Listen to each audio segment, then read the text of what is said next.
second issue I want to talk to you about is immigration. I came up here directly from the floor of the Senate where we are stalled on that issue.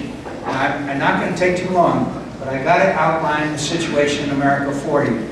We have had a failed policy for 40 years. Our borders are broken. They are not under our control. And our first obligation of every government is to enforce our borders. We all know that. And most of the people, 99% of the people that are coming across our southern border into the state of Arizona are people who are coming to work. But there's some who want to do bad things. And we have to make sure that those people are not able to come across our border and bring drugs and also maybe even want to do bad things in America, since we all know about the situation in the world since 9/11.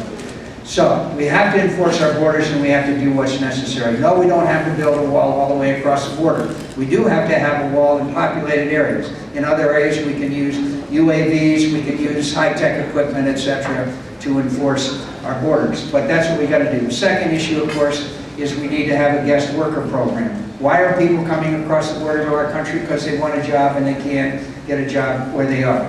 If someone, our proposal is basically you can get a tamper-proof visa, and after a job has been proven, then it's cannot be filled by an American citizen. Third, what do you do with the 11 million people that are already here?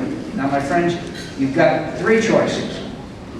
You can have the status quo where there's 11 million people somewhere in the shadows of our society living without the protection of our laws and being exploited, and just a very bad situation, the status quo, we'd all agree.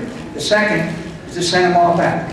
Now, George Will said the other day that you'd have to line up buses from San Diego to Alaska, 200,000 of them. Somebody's going to have to tell me how you do that. It's not possible. And what would happen to our economy if you did? The third answer is to make them earn citizenship because they have broken our laws. So they should pay a $2,000 fine, by the way, which is what they're paying a coyote now to get across our border.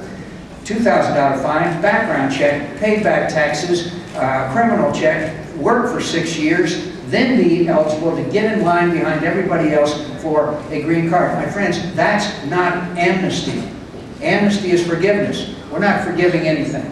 So we've had this great debate, and we need to have this debate across America. We need to have discussions. If you disagree with me, let me know. If you've got a better idea, let me know. I'd be glad to hear it, and I'll give you a chance in just a second.